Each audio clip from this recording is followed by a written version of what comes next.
c'est un texte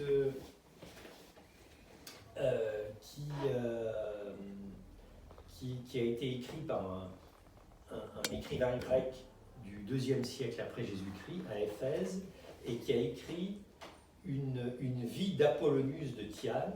Et Apollonius de Tyane était un gourou qui sévissait dans les milieux païens au début de l'ère chrétienne. Et alors, il se trouve qu'il y avait une épidémie de peste à Éphèse. Et donc, les Éphésiens s'adressent au gourou Apollonius, qui se rend chez eux et qui leur annonce qu'il va les guérir de l'épidémie. Alors je lis le passage, donc, qui est assez court, hein, le passage de Philostrate. Aujourd'hui même, je vais mettre fin à l'épidémie qui vous accable. Sur ces mots, il conduisit le peuple entier au théâtre où une image du Dieu protecteur était dressée.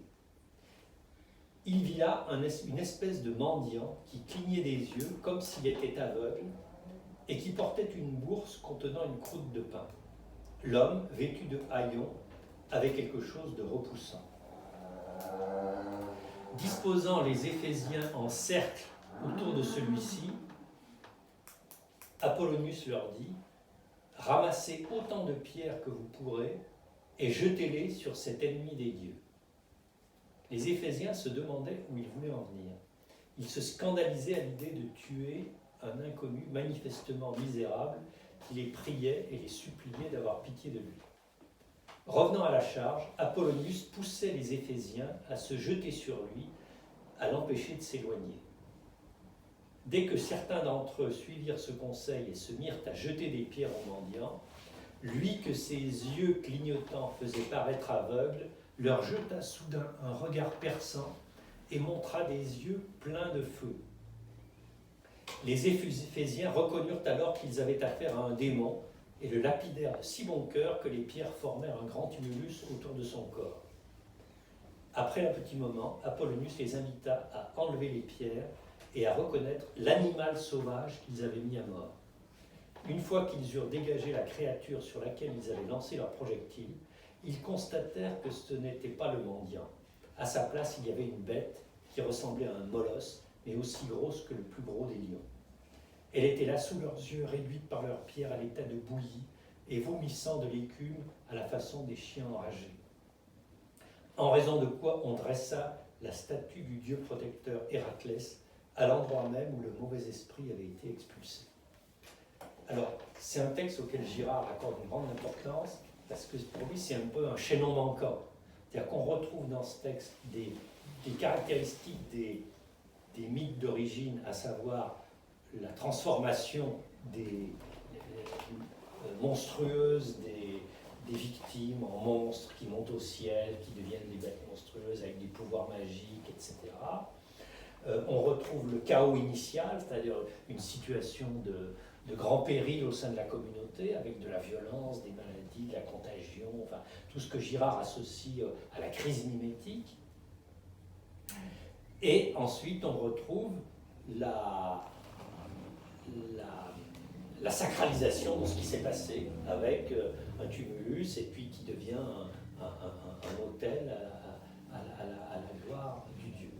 Et alors, Girard fait remarquer un détail qui est absolument frappant ensuite pour la lecture des évangiles. Il dit, vous remarquerez la question de la première pierre. C'est-à-dire que le gourou a du mal à ce que les gens jettent la première pierre. Une fois que la première pierre est lancée, évidemment, tout va bien.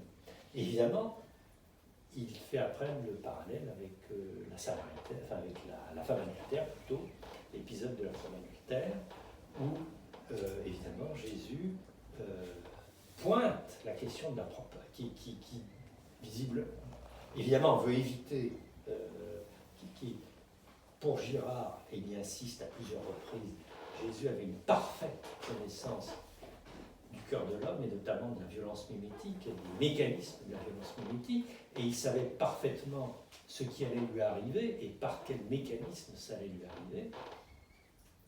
Et en l'occurrence, il pointe le lanceur de la première pierre parce qu'il sait très bien qu'en le pointant, il empêchera que ça se passe.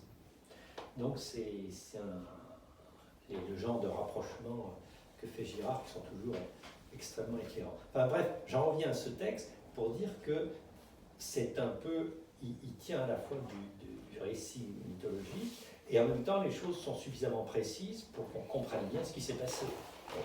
On comprend parfaitement le déroulement de la scène, les détails, on voit à peu près ce qui a pu se passer. Et évidemment, ça ressemble à un pogrom, ça ressemble à un lynchage, comme on en a vu dans toutes les sociétés, lynchages qui deviennent aujourd'hui médiatiques. On voit encore des lynchages sur les réseaux sociaux. Ça n'est plus, on ne met plus les gens à mort, mais on les stigmatise, on les met à mort symboliquement. Et c'est toujours de cette façon-là que la société se construit, en quelque sorte. Alors, j'en viens, parce que le temps passe, à la lecture girardienne de la Bible et du Nouveau Testament. Alors, d'une certaine manière, la Bible est un livre plein de violence. C'est vrai que dans les textes de l'Ancien Testament, donc il y a un théologien qui s'appelle Raymond Schwager qui a travaillé avec René Girard et qui a écrit un livre spécifiquement sur la violence dans l'Ancien et le Nouveau Testament. Et il a compté, il dit dans les livres vétérotestamentaires, il y a plus de 600 passages où il est explicitement dit que des peuples, des rois ou des individus ont attaqué d'autres individus pour les anéantir et les tuer. Aucune autre activité ou expérience humaine n'est aussi souvent mentionnée. Ni le monde du travail ou de l'économie, ni la famille, ni la sexualité, ni l'expérience de la nature et les savoirs. Pour les auteurs bibliques, il semble que l'expérience la plus marquante et la plus grave ait été celle-ci. Les hommes se font la guerre et se tuent les uns les autres. Et alors cette violence, très souvent, est le fait même de Dieu, c'est-à-dire que le lien entre la violence et le sacré, donc le fait que le divin est intimement lié à la violence qui unanime, eh bien, c'est la Bible, l'Ancien Testament, est encore imparfaitement libéré de ça, puisque, évidemment, le premier titre de sainteté de Yahvé, c'est d'avoir fait la guerre aux côtés de son peuple. Depuis le fond des âges, c'est principalement en tant que Dieu de la guerre que Yahvé a laissé sa sainteté se manifester. Dans environ 1000 passages, il est dit que la colère de Yahvé s'enflamme, qu'il punit de mort et de destruction, rend la justice comme un feu dévorant, se venge et menace d'anéantissement. Mais, dans le même temps, et de manière quelque peu contradictoire, la violence est toujours identifiée très clairement dans l'Ancien Testament comme le péché par excellence. Par exemple, dans le déluge, la terre se pervertit au regard de Dieu et se remplit de violence. Dès qu'il est question du mal dans la Bible, c'est quand même toujours la violence. Mais alors, donc il y a beaucoup de textes qu'il faudrait commenter, mais le plus important, le plus décisif évidemment, c'est la Genèse. Alors, il y a la Genèse, il y a le récit de la chute et ensuite Caïn et Abel. Bon, et c'est deux textes très importants du point de vue girardien.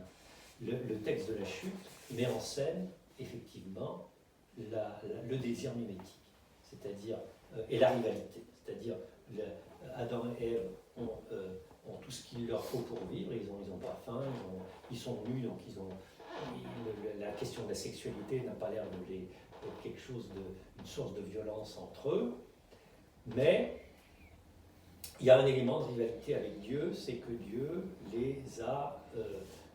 leur a interdit le fruit défendu, et Satan, donc le diable, va évidemment jouer là-dessus pour attiser le désir mimétique et désigner le fruit comme désirable. Donc c'est vraiment le médiateur du désir. Et ensuite, évidemment, la tentation et communiquer entre la femme et l'homme.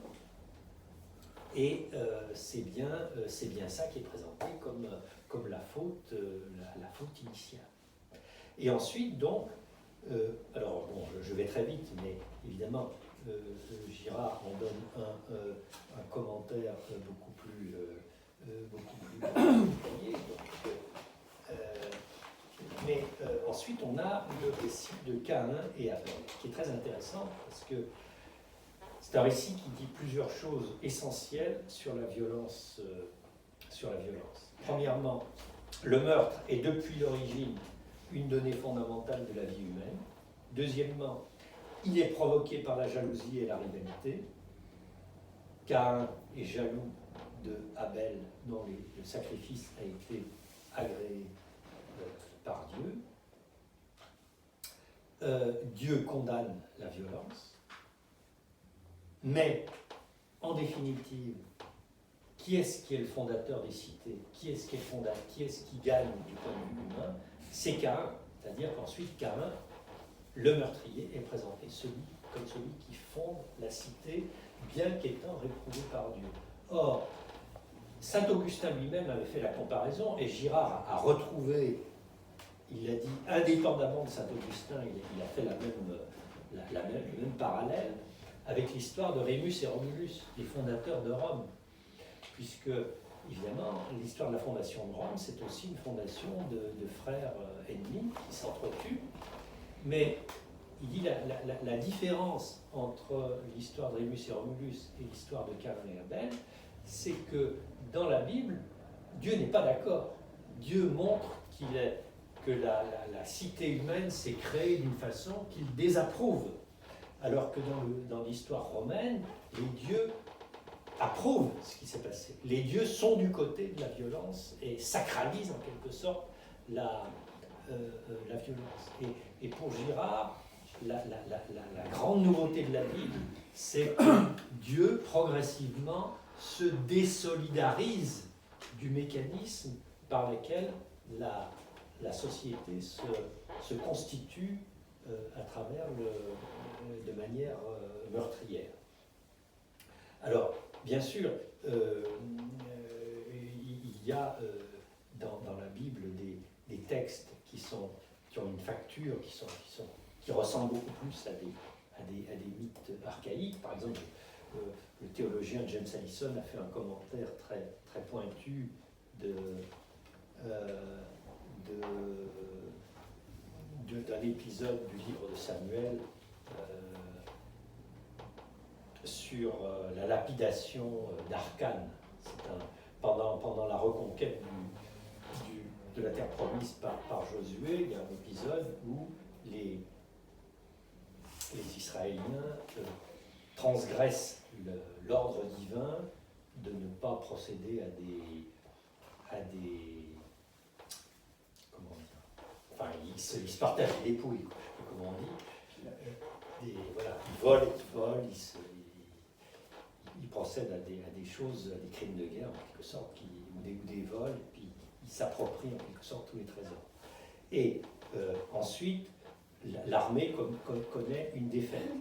Et Josué se tourne vers Dieu, et Dieu lui dit c'est parce que vous avez transgressé mon interdit. Et suite à ça, Josué organise une espèce de tirage au sort. Il procède à toute une procédure pour tirer au sort des tribus et ensuite tirer un individu au sein de la tribu. Et le sort finit par tomber sur un pauvre clampin et on retrouve évidemment des objets volés dans sa tente. Mais comme le fait remarquer James Allison, c'est très contradictoire parce que le texte commence à dire tous les Israéliens avaient volé, et puis ensuite on en condamne un parce qu'on avait trouvé quelque chose dans sa tente. Et ensuite cet individu, Arcan, est lapidé, et ensuite l'armée reprend sa marche victorieuse. Évidemment, James Allison montre que, au fond, le mérite qu'on peut trouver à la Bible dans cette affaire, c'est que quelque part, et les moins mensongères que les mythes archaïques. C'est-à-dire qu'il y a dans la Bible, même quand il y a de la violence, une espèce d'inquiétude, de sentiment qu'il y a un problème. Voilà. C'est-à-dire qu'il y a une problématisation. La violence n'est jamais quelque chose qui va de soi. Il y a quand même toujours, on sent qu'il y a un travail, si on veut, il y a une attente autour de la question de la violence. Et alors on le retrouve aussi cette interrogation dans le livre de Job, où Job refuse que la violence trouve une justification, que le mal et que la souffrance trouvent une justification sacrée en quelque sorte. Et puis on a surtout dans Isaïe les chants du serviteur souffrant qui sont véritablement, donc là on a une figure christique d'un prophète innocent qui subit la violence, qui souffre déjà au profit injustement au profit des autres. Mais il est vrai que pour Girard, donc la Bible hébraïque est en quelque sorte en travail, mais elle ne parvient pas encore à exonérer Dieu de toute forme de violence. On a encore ce lien, le lien entre le sacré et la violence n'est pas complètement dénoué. En revanche, donc pour Girard, la grande, ce qui est du point de vue anthropologique, la grande nouveauté du christianisme, c'est la révélation, la subversion du mécanisme victimaire avec la passion et la résurrection du Christ. C'est-à-dire que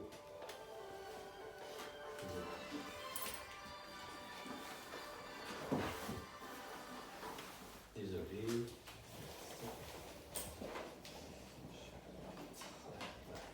Vous avez une chaise qui grince, ça ne vous en est pas. Ah, d'accord. Je viens m'approcher une chaise. Oui, alors, je m'en suis rendu compte, et comme je parlais, je ne m'en rendais pas. Ça nuit énormément.